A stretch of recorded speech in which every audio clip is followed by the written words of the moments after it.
लगेच त्याच्या गळ्यात टाळ, लगेच त्याचा फोटो. हे भजना तरंगले. शहा थोडं पिठलं, टाळकरी मेले लापशी खाऊ खाऊ. हा फक्त पाया पडायचे पैसे गोळा करतो. हा काय करतो डोम. दिंड्यांमध्ये 90% काम पोरं करतात महाराज. रावट्या ठोकणं, रावत्या काढणं, पाणी आणणं. आता सुविधा झाल्या. 15 वर्षापूर्वी 20-20 किलोमीटर पाण्याचा टँकर भरून आणायला लागायचा आणि मग बिचाऱ्या दिंडीतल्या माऊल्या आंघोळ करायच्या. पूर्वी काय अशा एवढी ठेप नव्हती दिंडीत. एवढी काय ती ठेप. ज्याच्या घरी दिंडी मुक्कामी आहे ना तो मटेरियल देऊन टाकायचा. तिकडे शिजवा नाही तर तसं का. आज नाही, आज सगळ्या सुविधा आहेत. आज दिंडी म्हणजे आरामशीर जगणे. आता पाण्याच्या जागेवर पाणी आहे, नाश्त्याच्या जागेवर नाश्ता आहे, जेवणाच्या जागेवर जेवण आहे. कट्टाळ स्तवर जेवण आहे आता. नाही तर दिंडीतलं 90% काम पोरं करतात. कमिटी भेट काय करतात. आणि कोणत्याही लोकांना सांगून ठेवतो, गावातल्या सगळ्या लोकांना, तरुण एक शक्ती आहे, एकत्र आली तर क्रांती आहे. तरुण पोरांना जवळ करीत जा. सप्त्यात बिप्त्यात ही जुनी मंडळी नांगाठो नाहीच कार्ट्यांना जमून देणार. लई खोडीची. पोरानं टाळ घेतला का म्हातारडं उठलं. घाप ते पोर म्हणलं बुंबळू नको. हा टाळ तू बाई वाढेव या. कुठं नाद लागत होत्या. मी बाईच्या नादी लागन पण तुझ्या नादी लागायचं नाही. काय करणार. अहो 9 लोकांची ग्रामपंचायत असली तर 2 याडपटका होईना बाया घ्यावा लागत आहे. चाल ग बाई कोठापुरा होईना चाल. तिला विचारलं सई.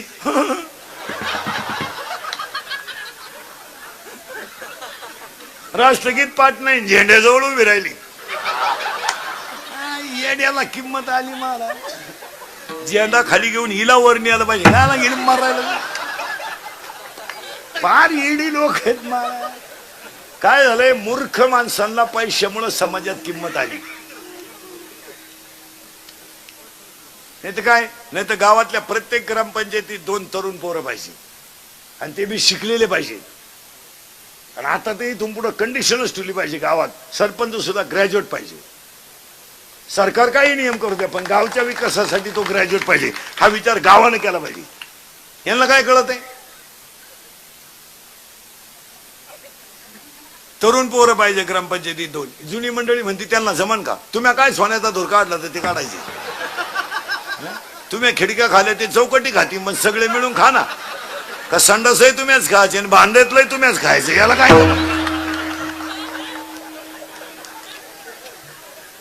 जरा पोरांना जमू द्या. आणि विनोद नाही, युवा एक शक्ती आहे महाराज. तरुण शक्ती काही करू शकते. चांगलंच करणार ती, पण आपण त्यांना जमून नाही द्यायचं. हो, पुन्हा एकदा सगळ्या गायकवाद कुडी मंडपालिका माई सिस्टीमवाले सगळ्या यात्रा उत्सव रथ उत्सवाच्या कार्यक्रमाचे आयोजक संयोजक कदम सर स्टेजवरील उपस्थित मान्यवर गायकवादक सगळ्यांना धन्यवाद. आणि आजच्या कीर्तनाला सुरुवात. मग तुम्ही म्हणाला आता काय चाललं होतं आतापर्यंत. आता प्रार्थना सुरू झाली. आता शिकरण लावून दिला तुम्हाला मंगाचा. प्रार्थना एका ठिकाणी तुकोबारायना शिकली महाराज मंडळी. कृपाळू सज्जन तुम्ही संतजन एवढे कृपादान तुमचे मत. पण ते कृपादान कोणतं. आठवण तुम्ही यावे पांडुरंगा. तुम्ही द्यावी पांडुरंगा. किंवा माझी सांगा काकुलती.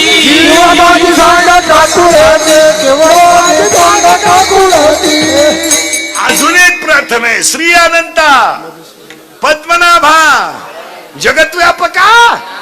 पण आजच्या कीर्तनातली अभंगातली प्रार्थना वेगळी आहे. आपल्याकडे शाळेत प्रार्थना आहे सदा सर्वदा योग तुझा तुझे कारणी.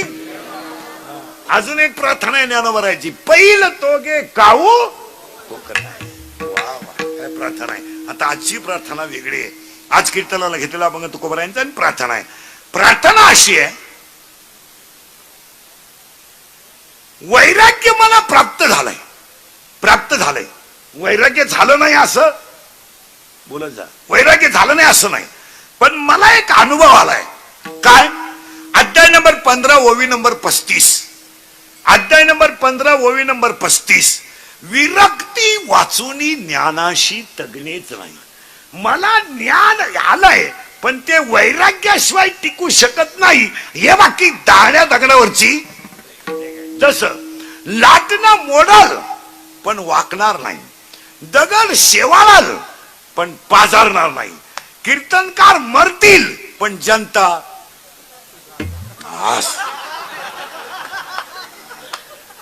असं फिट उत्तर आलं पाहिजे. हो, महाराजांची ओवी आहे बर का. हे महाराजांची ओवी माझे नाही. ओव्या बिव्या नीट ऐकायचा. आपल्याकडे ओवी प्रमाण सकट घ्यायची, अध्याय ओवी नंबर सकट घ्यायची. ओवी अशी 13व्या अध्यायात, 15व्या अध्यायात, लाटणे जैसा न लवे आणि पाथरू न द्रवे. लाटणं मोडल पण वाकणार नाही, दगड शेवाळल पदार्थ नाही. जसं ज्ञान आलं तर ते वैराग्याशिवाय टिकणार. आता लागला करंट अभंगाचा.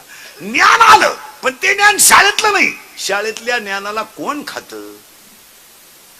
रिटायर झाले काही परमनंट नाही झाले. मग कळायला पाहिजे ना का मला संघ काही न्यायचं नाही. तिला एक बरं पटकन बाईला म्हणलं, तुम्ही तुमच्या भावाची पोरगी तुम्हाला सून करून आणली, लबाड बोलायचं नाही. आधार व्हावा म्हणून का निराधार व्हावा म्हणून? आधार.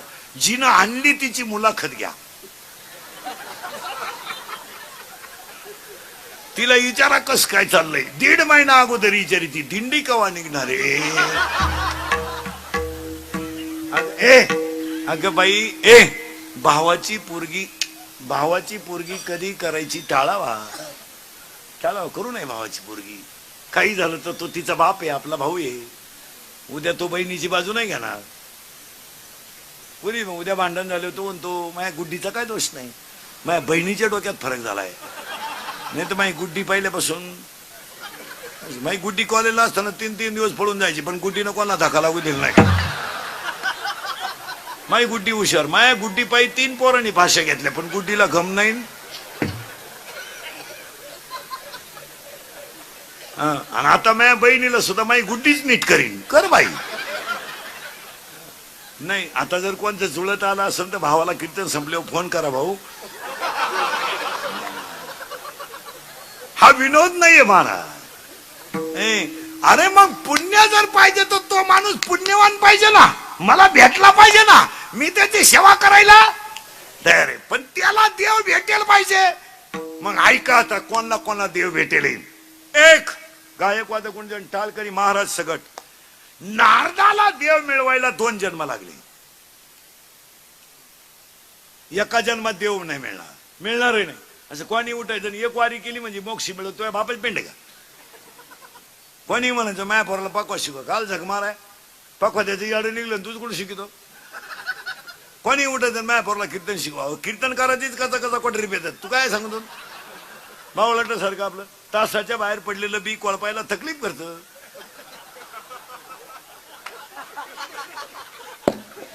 महाराज असं का म्हणून बोलला. अध्याय नंबर 9 ओवी नंबर 38. अध्याय नंबर 9 टिक मार करून घ्यान घरी गेल्या उचका नंबर सकट. अध्याय नंबर 9 ओवी नंबर 38. मुडा वनबीज काढले, निर्वाळे भूमी पेरले, ते सांडीवी खुरी गेले ते काही. असं चालतं का? कोणी उठायचं. जगात एकच माणूस आहे जे बापाला जमलं ते पोराला जमतं, पुढारी. एवढाच माणूस जीते अख्या जगात.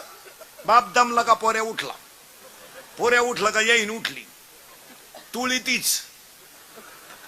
बाकी मेले ना पार वाजू.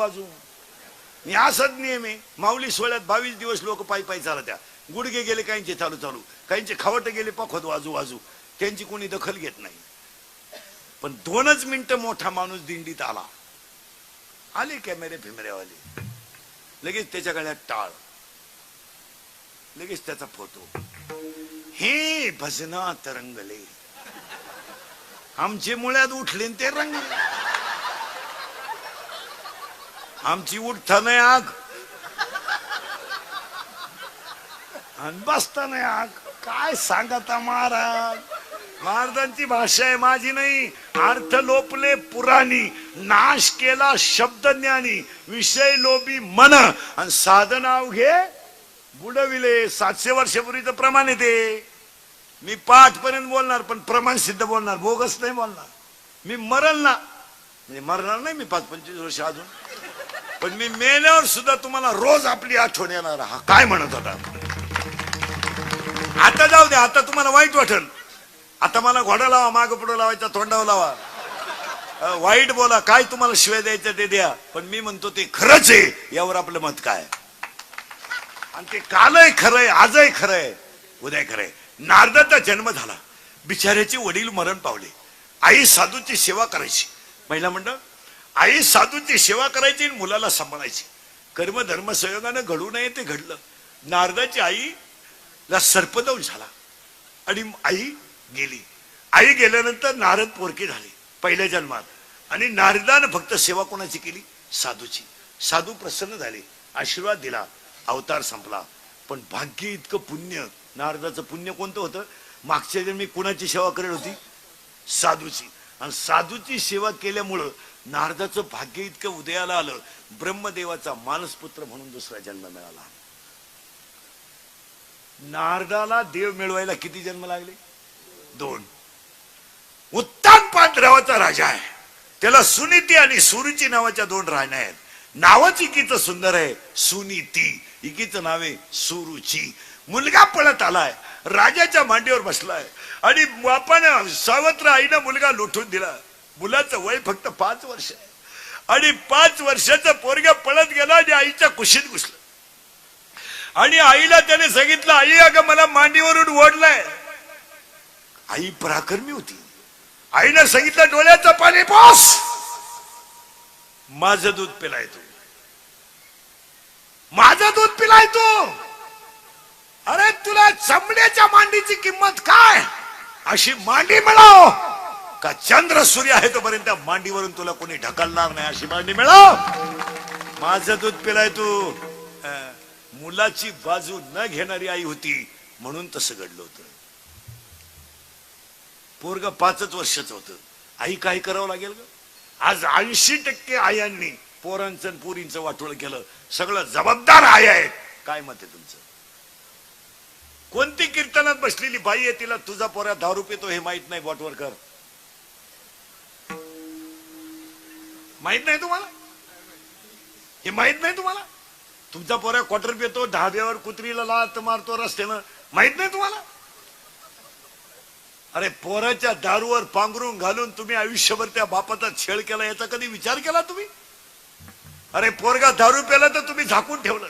पोरगा पोरीच्या प्रेमात पडला तरी झाकून ठेवलं. आज हाडाची काढ करणारा बाप जेव्हा पोरासमोर बर्बाद झाला तेव्हा तुम्हाला त्याचं काही वाटलं नाही? बनियन मळालं तर त्यानं पलटी करून घातलं, बनियन तुटलं तर त्यानं गाठ मारली. अरे तुम्ही तुमच्या पोराच्या दारूवर पांघरून घातलं, तुम्ही तुमच्या पोराच्या गोव्यावर पांघरून घातलं, तुम्ही तुमच्या पोराच्या जुगारीवर पांघरून घातलं आणि तुमचा पोऱ्या पोरीच्या प्रेमात पडला याच्यावर पांघरून घातलं. परिणाम या बापाला वय नसताना स्वतःच्या मुलाला खांदा द्यावा लागला. याला तुम्ही जबाबदार आहे. काय मत आहे तुमचं? खांदा द्यावा लागला त्याला पोराला. कोणत्या जगात बाप आहे का त्या बापानं मुलाला खांदा द्यायचा आहे आणि स्वतःच्या हातानं पोराचं प्रेत पेटवायचंय? ही वेळ तुम्ही पोरांची लाड करून आणली, यावर तुमचं काय मत आहे? कोणती कीर्तनात बसलेली बाई अशी आहे का तुला तुझी पोरगी प्रेमात पडलेली हे माहित नाही? माहित नाही तुम्हाला?